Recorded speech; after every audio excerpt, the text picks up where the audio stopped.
पहाड़ी इलाकों में मुसलसल बारिश से नदी नालों में पानी के बहाव में तेजी देखी जा रही है। जिला सांबा में तहसील रामगढ़ के सरहदी इलाकों में देवक और बसंतरी नदी में सैलाब से डैम टूटने का खदशा है और दरिया में सैलाब से किसानों की जमीन कट रही है। किसानों ने तशवीश का इजहार किया। उन्होंने कहा कि डीसी इंतजामिया भी सांबा का दौरा किया।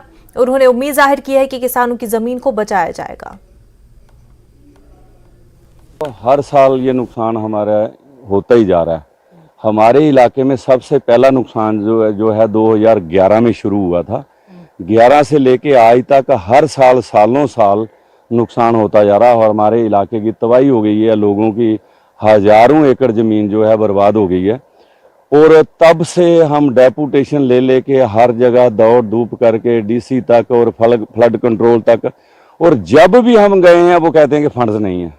हमें ये अफसोस बहुत है कि सरकार ने ये डिपार्टमेंट क्यों बनाया है फ्लड कंट्रोल, अगर इनके पास फंड्स नहीं है और बाकी पूरे इलाके में हर किसान की अगर 2-2, 3-3 एकड़ ज़मीन जाएगी तो कितनी ज़मीन चली जाएगी। कितना हिंदुस्तान का ये इतना भारी लॉस हो रहा है और फेंसिंग का भी हो रहा है और डिफेंस का भी हो रहा है। तो इसलिए हमारी ये सरकार से दरख्वास्त है कि इस और जल्दी से जल्दी ध्यान दिया जाए और इसका कोई इलाज, यहाँ कोई क्रेट डाले जाएं, कोई जल्दी इनको फंड दिए जाएं और यहाँ क्रेट डालें और इसका कोई बंदोबस्त किया जाए। बहुत नुकसान हो चुका है पहले भी और अभी भी बहुत नुकसान हुआ है और इसको अभी टाइमली मतलब क्योर नहीं किया गया, कंट्रोल नहीं किया गया तो बहुत भारी नुकसान होगा, जो कि गांव देहात तक भी पहुंचेगा। ये पानी सिर्फ खेती को नहीं, ये गांव में भी पहुंचेगा। कमोर है, कमोर कैंप है, उसके बाद लंगूर है, नंगा है, चकबरबाल है, ये सारे गांव इसकी चपेट में आएंगे। इसलिए डीसी साहब ने बहुत ही अच्छा इनिशिएटिव लिया है। कम से कम 1.5-2 महीने उनको आया है इस टर्नओवर में और सांबा में आए हुए और कम से कम 3 विजिट कर चुके हैं वो। लेकिन फ्लड कंट्रोल को बार बार यही बोल रहे हैं कि इधर कुछ करो, लेकिन फ्लड कंट्रोल का यही मानना है कि हमारे पास फंड्स नहीं है। हमेशा उनका यही है कि हमारे पास फंड्स नहीं है। तो फंड्स नहीं है, उधर एसी रूम में बैठ के इतने अफसर से इतनी बड़ी सैलरी ले रहे हैं किस चीज़ की, जब उन्होंने आके साइड पर देखना नहीं है कि क्या हो रहा है। देश का नुकसान हो रहा है, किसानों का नुकसान हो रहा है, लोगों का नुकसान हो रहा है। इसलिए हमारे गवर्नमेंट से दरख्वास्त है कि जो बड़े बड़े अधिकारी बैठे हैं वो उनको साइड पे भेजें, कम से कम विजिट करें, देखें ग्राउंड पे क्या हो रहा है। मेंढर सब डिवीजन में एसडीएम ने बाबा बुढ़ा अमरनाथ जी की यात्रा के सिलसिले में एक मीटिंग मुनक्किद की, जिसमें वीएचपी, बजरंग दल, सनातन सभा के नुमाइंदों समेत मुख्तलिफ महकमों के ओहदेदार भी मौजूद थे। बाबा बुढ़ा अमरनाथ जी की यात्रा 17 अगस्त से 29 अगस्त तक मुनक्किद होगी और इस दौरान खसूसी लंगर कायम किए जाएंगे। लंगर कमेटी को यकीन दिलाया गया कि इंतजामिया की जानिब से मुकम्मल सहूलियात फराहम की जाएंगी।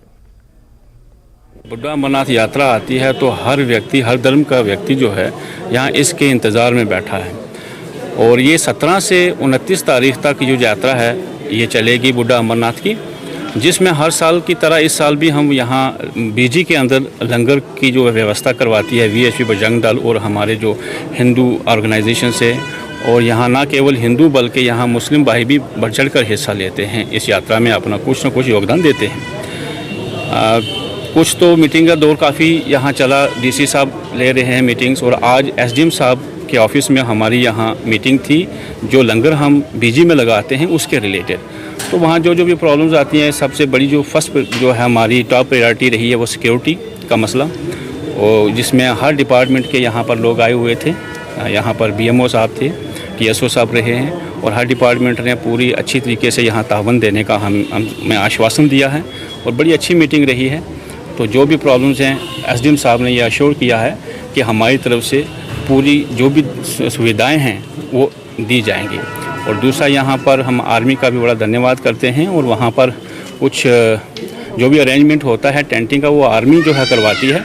इस बार भी हम एसडीएम साहब से ये रिक्वेस्ट कर रहे हैं, तो थोड़ा वो वेन्यू को लेकर था वहाँ पर, तो वेन्यू जो सही जगह पे अगर एडजस्ट हो जाता है तो हमारे लिए कोई प्रॉब्लम क्रिएट नहीं होगी।